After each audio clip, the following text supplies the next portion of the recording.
Ever wish you knew yourself a little better? Like really understood what makes you tick? Maybe even uncover some hidden potential, right? Well, that's what we're diving into today. We're taking a deep dive into the RutherfordINTEL app.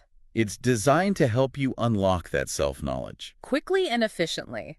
You can think of the Rutherford Intel app as like a personal roadmap. Yeah, it helps you map out your strengths, see where you excel naturally. And also, identify areas where you might have a little room for growth. Exactly. It provides personalized insights. Insights that can actually help you create a more successful career path. It's all about moving beyond just, guessing. Yeah, and actually getting a clear picture of who you are. Professionally speaking. But this isn't just some feel-good exercise. Oh, absolutely not. This kind of self-awareness has tangible benefits. Real-world impact. For example, better communication. Right. Building stronger relationships. Absolutely. Making decisions with more confidence. Yeah. And ultimately, finding a career path that truly aligns with, your natural talents. Your tendencies, the things that come easily to you. And that actually brings us to the mission of Rutherford International, the people behind the app. They have this vision of a professional world. A world where everyone feels empowered, supported. Where the opportunities are endless, limitless, really. And they believe, fundamentally, that self-awareness is like the key. The crucial first step. The foundation. For each of us to not only contribute to that kind of environment, but also to benefit from it. Exactly. Individual growth fueling collective progress. That's the idea. And behind all of this is Forbes Rutherford. He brings over 30 years of experience as an executive search consultant to the table. He's seen firsthand what makes individuals and teams thrive. And that deep understanding of personal development is baked into the RutherfordINTEL approach. So how does the app work? Well, it helps you identify your dominant personality types. It analyzes how you approach leadership, how you handle intellectual challenges, your style of interpersonal interaction, and your productive drive. How you get things done. Exactly. So it gives you this well-rounded view of your natural inclinations. And within those broader categories, the assessment pinpoints specific personality types. Right. And today we're going to be focusing on one of those key leadership personality types. The Opportunist. We're going to be looking at the Opportunist through a health and wellness lens. Using the material we've gathered. Trying to understand what kind of patterns or tendencies we see with Opportunists in regards to health and wellness. What are the potential areas they should be mindful of? Right. So let's get into it. Let's talk about individuals who lean towards that Opportunist profile. And you can imagine this personality type often aligns with people in demanding leadership positions. They're the ones who are always looking to seize opportunities and achieve those ambitious goals. Now, when we look at their health habits, some interesting patterns emerge. And one of the first things that jumps out when you start digging into the habits of high-powered executives is this tendency to, let's say, deprioritize healthy eating. The sources we've looked at include some pretty candid admissions from, well-known figures about their diets. Yeah, it's not always pretty. Some folks practically brag about surviving on alcohol, high-fat foods, sugary treats, the stuff that's not exactly fueling optimal health. Right. And for some, it seems like the intensity of their schedule just doesn't allow for healthy meals. They're grabbing whatever is quick and convenient, which often ends up being cheese, unhealthy snacks, that kind of thing. And then there's the whole happy hour culture. Oh, yeah. Unwinding with drinks after a long day. That seems to be a pretty common practice. It does. I mean, we've got Oprah Winfrey's famous battle with potato chips. That's one for the ages. Richard Branson apparently drinks dozens of cups of tea throughout the day. Constant stimulation. Maybe it's just a ritual to keep going. Who knows? And then you have someone like Donald Trump, who, famously said he eats whatever he wants. No regard for dietary advice. It paints this picture, Rob. Yeah, definitely. A picture of individuals who are so focused on their goals, their ambitions, that their own physical well-being takes a backseat. So, thinking about the core characteristics of an opportunist, that proactive, goal-oriented drive, do you think that constant pursuit of the next big thing might sometimes lead to neglecting personal needs? I think that's a very valid point. Like maybe they're so busy looking ahead, scanning the horizon for opportunities, that they forget to take care of themselves in the present. It's ironic in a way. The energy and focus an opportunist puts towards achieving their goals could actually be neglecting their health, which is the very foundation that sustains that drive. And that's a huge insight. It is. It's a blind spot, potentially. So beyond general dietary habits, the sources also point to some specific health concerns that seem to pop up more frequently in those high-pressure executive environments. Right. Which, again, we can see how that might align with the opportunist profile. Ambitious, driven, constantly pushing the limits. One of the things that really stood out to me is this idea of a neurological dark side to power. Henry Adams compared it to a tumor that affects sympathies.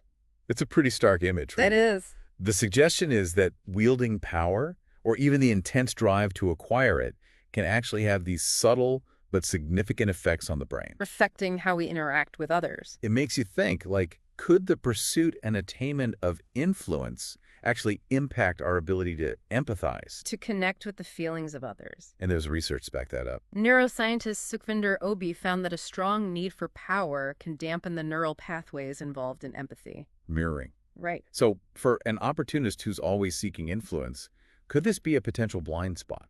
It's definitely something to consider. If your focus is on seizing opportunities and leading the charge, you might not be as attuned to the emotional needs of those around you. It's not necessarily a conscious choice, but maybe a consequence of where your energy and attention are focused. And this is precisely the kind of self-awareness the RutherfordINTEL assessment aims to cultivate. Helping you recognize these potential tendencies that might come with your dominant personality traits. It's about understanding the full picture. And it's not just empathy either. No. UC Berkeley psychologist Dietrich Keltner has done some fascinating research on the behavioral similarities between individuals in positions of power and those who've experienced traumatic brain injury. It's a striking comparison, for sure. And his research indicates that people with significant social power can sometimes exhibit increased impulsivity. And a decreased tendency to consider advice. Like they're less likely to listen to feedback from others. Exactly. And Keltner points to specific areas of the brain, the left frontal lobes and certain parts of the gyrus, that might be affected by the experience of wielding power. So for an opportunist, someone who's wired to take charge and make quick decisions, this research offers a whole new perspective. It highlights potential pitfalls to be aware of. Like the very traits that can drive their success might also carry some inherent risks. If they're not balanced with self-awareness. It all comes back to self-reflection. Especially for those in leadership roles or with a strong drive to achieve. Recognizing these tendencies is not about self-criticism. It's about understanding how your natural inclinations might play out in different situations. And then there's the physical toll. Right. The demanding lifestyle of executives with all the stress and long hours can really take a toll on their physical health. Increased risk of heart disease, other serious health issues. It's that classic success at any cost mentality. But backed by some pretty alarming data. The stats we found on CEO health are pretty eye-opening. A large percentage are overweight.